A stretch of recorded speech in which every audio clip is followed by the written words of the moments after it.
Tax haven নামে পরিচিত দেশগুলোতে প্রায় ৬০০ কোটি ডলারের সম্পত্তি আছে বাংলাদেশিদের, যা বাংলাদেশি মুদ্রায় প্রায় ৭০,০০০ কোটি টাকা।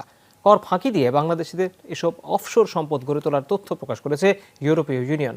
ওই প্রতিবেদনে উঠে এসেছে লন্ডন, সিঙ্গাপুর, দুবাইয়ের মতো বিভিন্ন শহরে সম্পদ কেনার তথ্য। 6000 mAh ব্যাটারির one and only power master NextG N73।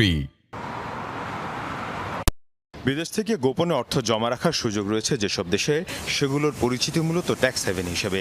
Luxembourg, Cayman island, British virgin island অথবা বারমুডার মতো এসব দেশে নেই অর্থের উৎস জানানোর ঝামেলা, করের হিসাব নিকাশও নেই। এসব ট্যাক্স হেভেনে বিদেশি ব্যক্তি বা প্রতিষ্ঠান কর ফাঁকি দিয়েই ডলার বা সম্পদ ক্রয় করতে পারেন, আর ওই সম্পদকে অফশোর সম্পদ বলা হয়। এসব ট্যাক্স হেভেনে কি পরিমাণ অফশোর সম্পদ রয়েছে তার প্রতিবেদন প্রকাশ করেছে ইউরোপীয় ইউনিয়ন।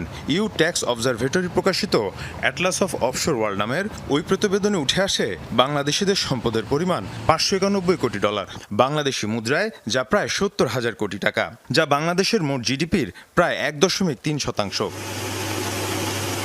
প্রতিবেদনে বলা হচ্ছে সব অর্থের একটি অংশ ব্যয় হয়েছে আবাসন খাতে প্রায় ৬৬ কোটি ডলার বাংলাদেশি মুদ্রায়, যা প্রায় ৭,৮০০ কোটি টাকা।